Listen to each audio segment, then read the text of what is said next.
ప్రజాపిత ఈశ్వర విశ్వవిద్యాలయం ఆధ్వర్యంలో హైదరాబాద్ నగరంలో జరుగుతున్నటువంటి శాంతి సరోవర్ 20 వసంతాల వేడుక, అదేవిధంగా 4 అంశాల మీద ఆ సంస్థ ఆధ్యాత్మిక చింతనతో ఈ సమాజంలో జరుగుతున్నటువంటి దుర్గుణాలకన్నిటికీ ఈ యొక్క ఆధ్యాత్మిక చింతనే ఏకైక మార్గం అని చెప్పదలుచుకొని ఈరోజు గౌరవ ముఖ్యమంత్రి గౌరవనీయులు రేవంత్ రెడ్డి గారిని ముఖ్య అతిథిగా 20 సంవత్సరాల వసంతానికి ఆహ్వానించి కార్యక్రమాలని నిర్వహిస్తున్నందుకు కార్యక్రమంలో పాల్గొన్నటువంటి సంతోష్ దీదీజీ, మృత్యుంజయ్ గారు, బనార్సీ లాల్ గారు, కులదీప్ దీదీ గారు, మంజు దీదీజీ గారు, అదేవిధంగా పెద్దలు కార్తికేయన్ గారు, ఈశ్వరయ్య గారు, గౌరవ సహచార మంత్రివర్యులు పెద్దలు శ్రీధర్ బాబు గారు, ప్రియమైన శాసనసభ్యులు గాంధీ గారు, ప్రకాష్ గౌడ్ గారు, గౌరవ పార్లమెంట్ సభ్యులు రఘువీర్ గారు, బ్రహ్మకుమారీస్ అందరికీ కూడా నా హృదయపూర్వకటువంటి నమస్కారాలు. సంతోషం, ఆనాటి ఉమ్మడి రాష్ట్రంలో 22 సంవత్సరాల క్రితం ప్రభుత్వ అధినేత నాడు చంద్రబాబు నాయుడు గారు ప్రజాప్రతినిధులందరినీ కూడా ఒకసారి మౌంట్ ఆబు వెళ్ళి ఆ సంస్థ నిర్వహిస్తున్నటువంటి తీరు, వాళ్ళ నిబద్ధత, వాళ్ళ క్రమశిక్షణ ఈ దేశానికి కూడా మనకు అవసరం, మీరందరూ వెళ్ళి అక్కడికి వెళ్ళి దాన్ని ఆస్వాదించాలి అని చెప్పి ఆదేశించారు.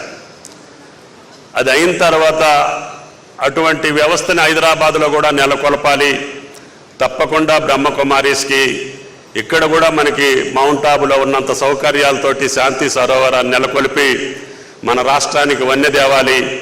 వాళ్ళు చేసేటటువంటి ఆధ్యాత్మిక చింతనతో ఈ సమాజం ప్రజ్వలిల్లేటట్టుగా, అందరూ ఆనందంగా ఉండేటట్టుగా ఈ సమాజ శ్రేయస్సు కోసం వాళ్ళు తీసుకున్నటువంటి దీక్ష సుమారు 139 దేశాల్లో 8700 సెంటర్లో, ఇది ప్రపంచంలోనే అతిపెద్ద ఆధ్యాత్మిక సంస్థ ఇది బ్రహ్మకుమారీస్. ఇంతకంటే పెద్ద వ్యవస్థ లేదు.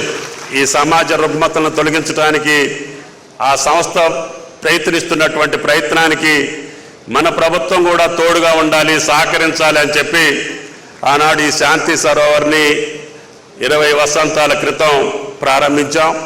అది ఈనాడు ప్రతి సెంటర్లో, ప్రతి జిల్లా కేంద్రంలో, చివరికి మండల కేంద్రాల్లో కూడా ఈ బ్రహ్మకుమారీస్ యొక్క ప్రజాహిత కార్యక్రమాల కోసం ప్రజలందరినీ కూడా చైతన్యవంతులు చేసి, సమాజం అంతా ఒకటే, మనం పుట్టింది మన కోసం కాదు సమాజం కోసం, అటువంటి నీతి సూత్రాలతోటి జనాన్ని అందరినీ కూడా ప్రజలందరినీ చైతన్యవంతులు చేస్తున్నటువంటి వ్యవస్థ ఇంకా జగదేపీమానంగా తెలంగాణ రాష్ట్రానికి గౌరవ ముఖ్యమంత్రి గారు ఆయన ప్రమాణ స్వీకారం చేసిన రోజే మీరు ఈరోజు ఏదైతే లాంచ్ చేశారో ఆ కార్యక్రమాలకి నాంది పలికినటువంటి ముఖ్యమంత్రి రేవంత్ రెడ్డి గారు అని చెప్పి మీకు ఈ సందర్భంగా మనం చేస్తున్నాం.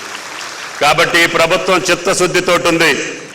ఈ సమాజంలో జరుగుతున్నటువంటి అవలక్షణాలు కానీ, అనాలోచితమైనటువంటి కార్యక్రమాలు కానీ, అనాగరికమైనటువంటి పద్ధతుల్ని ఎట్టి పరిస్థితుల్లో కూడా సాగనీయకుండా ఒక సమాజాన్ని, సంతోషమైనటువంటి సమాజాన్ని సృష్టించడానికి ఆ పరమాత్మ, శివ పరమాత్ముడిగా రేవంత్ రెడ్డి గారికి, ప్రభుత్వానికి శక్తినివ్వాలని, తప్పకుండా మీ యొక్క కార్యక్రమాలకి చేయూతనిస్తామని, అదేవిధంగా ఈ స్థలం ఆ రోజున లీజుకి ఇవ్వటం జరిగింది. అది గౌరవ ముఖ్యమంత్రి గారు కూడా చెప్పాం.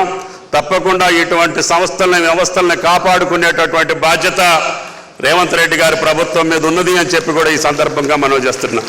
తప్పకుండా ఆ పద్ధతులను కొనసాగించుకునే మీ ద్వారా తెలంగాణ రాష్ట్రంతో పాటు ఈ దేశానికి, ప్రపంచానికి ఇంత పెద్ద సేవ చేస్తున్నటువంటి బ్రహ్మకుమారీస్కి జీవితాంతం ఈ ప్రభుత్వం మీకు అండదండలుగా ఉంటుందని చెప్పి విజ్ఞప్తి చేస్తూ సెలవు. Thank you.